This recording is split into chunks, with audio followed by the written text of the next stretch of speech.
All right, this is the Starlink I believe Generation 3 standard kit, which I'm putting on the roof of this camper trailer. I'm just going to show you how I've done it. I've ordered a 3D printed roof mount, which is this one here. It goes all the way around. There's two sides here that I've taken off.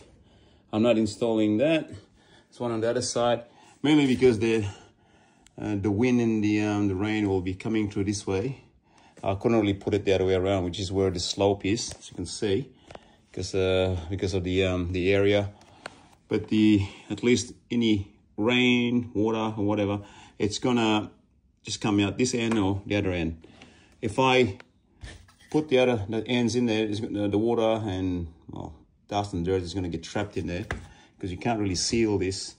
If I did seal this all the way around to make it totally waterproof, it's going to be impossible for me to take this off and on, just in case I need to take it off. So what I'm opted to do is just use the four corners and taking the middle off.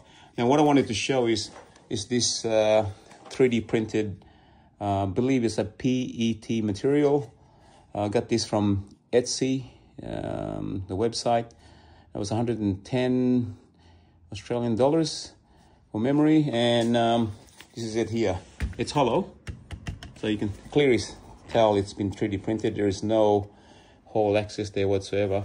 Each corner does have a space for you to screw it in, but I've opted not to screw it on this panel. What I'm going to show you is I've actually used this. It's a Sikaflex 252. I use the white color, so it's just in case I get some on the outside. It's easy to clean. But the black one, which I had a spare black tube, I used it on this spare piece here just to test it. And within 4 or 5 hours, I was struggling to take this off, and it's been 24 hours now. So this piece here, this is the black one.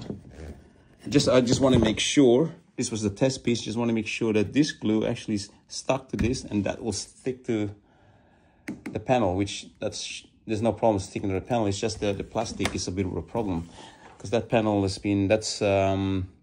epoxy clear, so there will no problem sticking to that. But this one here, just want to show you that I am struggling. You cannot actually pull this out. See, there's a little bit sticking out.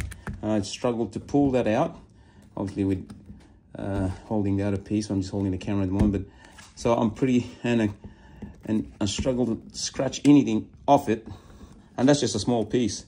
So what I use with the 252, I've done the length of it. I've done some squiggly lines all the way to the length of this, and just stuck it on there. Literally just put it on about 10 minutes ago, and I put the Starlink on top of it, so I can shape it into place, and just a little bit of gravity. But basically, I'm just here to show you that this 252, if you're wondering what to use for a material like 3D printed material, which is, I believe, PET, that's what I've used, 252. And to finish this off, because this thing will, obviously the Starlink is just going to come off, so it hasn't been held in. Just show you what it looks like. There it is, and there's the spot there where you can put screws or bolts, whatever you want to put down, but I'm not doing that. This has basically been held down with the glue, and just put that in place for now. And once everything is dry, I've got this aluminium corner.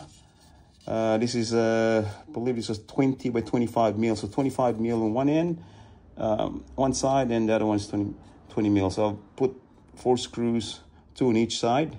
So it's going to be screwed in that side. So basically, it's all about 5 mil or so it's gone over, which is exactly what I wanted, because I didn't want to go too far, because I didn't want to interfere with the signal. Because if you have a closer look, there's actually a fine line or a border line all the way there. So I assume that's the actual electronics that's in there that's needed for pickup signal. So I didn't want to interfere with that. So I'm happy with this one. It's just gone over by about 5 mil. And what I'm going to do, screw that in with stainless steel screws, which I've painted. I painted that as well.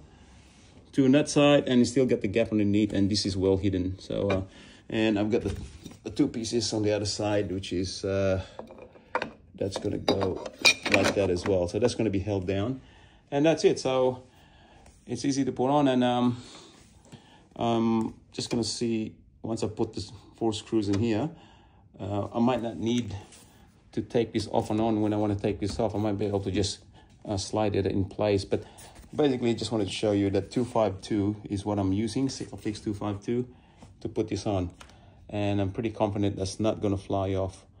And yeah, so that's my version of installing this roof mount for the Starlink Generation 3 standard kit. Thanks for watching.